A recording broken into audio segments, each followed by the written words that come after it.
Of course. Yeah. No shadows, we're good? Hi, hello. Hi. Hi, I'm fine. Go ahead, do whatever. You don't know. Speed. Okay.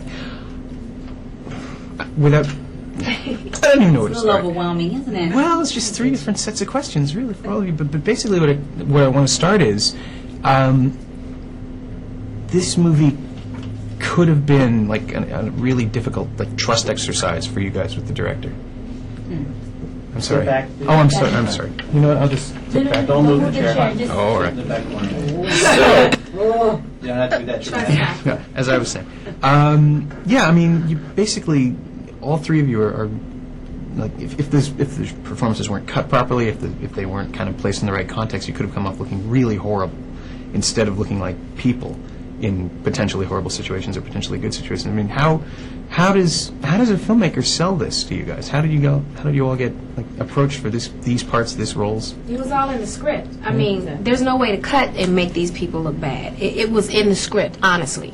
Craig wrote the script. It was all in the script. I don't care how you could have cut it, sliced it, or whatever. They still would have come off looking like real people because it was in black and white. His words were there from the beginning. I think we all read the script and really wanted to be a part of it. And this is one of those labor of love projects where John just called his idea cast up on the phone and we were asked to do something special. And, you know, we don't get that opportunity all the time. So Don't it think was very simple yeah, that way. But I don't want him to think that, you know, just because John called or Stephanie reached out and said, hey, we want you to do this film, we still had to convince Craig. I mean, even though he was fans of our work, he still had, and then chemistry read. You know, I don't like for people to get this idea that things are handed to us or whatever like that. Of course, we were number 1 on the list, but we still had to convince Craig. But Craig's passion kind of swept me in from, you know, day one. His sincere attempts to get this story told. You know, sometimes hip-hop isn't very palatable for everyone, the mainstream audience, and he told the story in a way that everyone could digest it. And you gotta get swept up in something that is going to take what I take for granted and tell that story worldwide. You know, I want everyone to hear our story.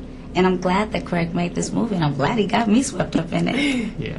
I mean, it's I guess what I'm kind of going for is the film has a real texture. There's an atmosphere to it that seems really exacting, that every single detail has been, you know, the I's are all dotted and the T's are all crossed, and that everything in it has been researched exhaustively. I mean, how much work did you guys do building your characters individually?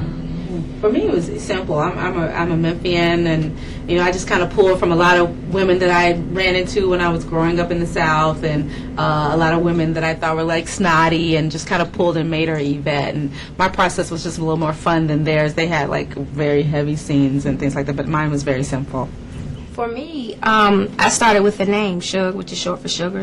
She's very sweet and blah blah blah. She's a prostitute. I mean, nothing really changes about the job description or the funk or what you do at the job. But it was how she got to that place, you know. And I just did her backstory and started from a place of, you know, molestation. Clearly, her meaning of love being distorted at a very young age, and her not really having sex for money, but her having sex as a way to show love.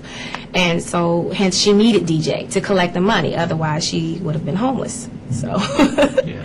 and then just hanging out with the people in Memphis. You know, it's a certain mindset. You know, when you go into that block, and it looks like a third world country. You know, but at the end of the day, these people have nothing, and they still have a reason to smile. And you want to be true to their experience. You really want to tell the truth and be honorable to what their life is like. You don't want to get up there and just, you know, do anything, especially when you fall in love with the town and the people and the story. It really becomes a labor of love. Yeah. I mean, It it never turned into caricature for me, and we're getting the signal to wrap up. So thank you very much. Thank you. Best of luck with the film. Thank you so much. Yeah, take care.